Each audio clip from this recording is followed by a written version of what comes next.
Where is their country of origin before settling in those 6 countries? Hello, Ima. Thank you very much for your comment. So before the Luo people migrated to what is now called the modern day South Sudan, the Luo people are believed they are actually one of the original Egyptians. So the Luo people were living in Egypt. That was before the Arabs came from the Middle East to come into Africa. So when the Arabs came and they took over Egypt, then the Luo people migrated down a little bit. They went into South Sudan and to now what is now called a modern day South Sudan. And so in South Sudan, they settled in a place called Barakazal. So Barakazal is always known as Luoland, Barakazal, Luoland in South Sudan. So there are multiple different groups of Luo groups within South Sudan. So when they were still in South Sudan, now let me just talk about how some of them ended up in Kenya. So the first group to arrive in Kenya, the first Luo group to arrive in Kenya were called the Joka Jok. So the Joka Jok are a sub-clan of the Acholi of South Sudan that are called Pajok. They came from Pajok. So when they left Pajok and they went into Kenya, they were listed as Joka Jok instead of Pajok, which sort of it translates, it still means the same thing, Jojok, Pajok. Jojok, Pajok.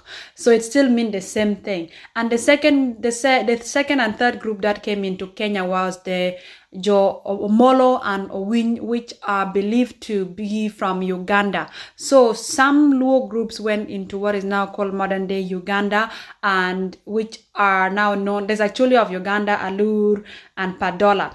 So some Alur and some Jopadola moved into Kenya as well. So that's how the Luo of Kenya have ended up having 3 groups, Joka Jok, Owin, and Omolo.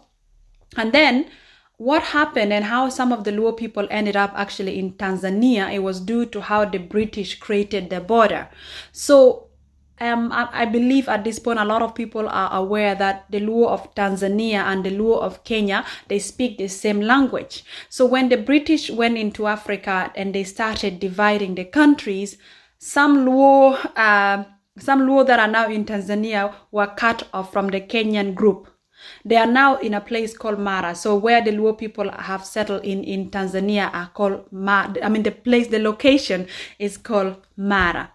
So then it was just due to the borders, when the British came in and, splitting the, African countries and stuff like that.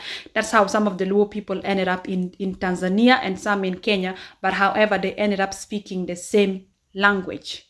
So as you can see, the Luo people started from Egypt. And now they ended up all within the East African countries. And I think the Luo people, they genuinely they love traveling from one place to another. And when the British came in and started introducing them to, you need to be in this border, you can't go here. And, like enforcing this whole concept of you need to belong here, you belong here. That's how the Luo people now, some of them, they had to stay in Kenya, they had to stay in South Sudan, they had to stay in Uganda, they had to stay in Ethiopia, they had to stay in Kenya when that came about. But before the British enforcing this idea, the Luo people were actually moving freely within Africa. So yeah, that is just in short, the Luo people, they love migrating, they love traveling. That's why they are called, actually the proper pronunciation of Luo is not actually Luo, it's Luo, which means to follow. The Luo people love to follow, they follow the river, River Nile. So Luo, to follow or to go around. So they loved being around the river Nile. So I know now it's called Luo, but how it came about, it was Luo, which is actually spelled as LWO, Luo, which means to follow, Luo. And then somehow it ended up as Luo, which is now spelled as LUO. Luo, from Luo. It just means, overall, it just means to follow. So that's just in short on how the Luo ended up into 6 different countries, or possibly even more. But yeah, thank you very much for your comment.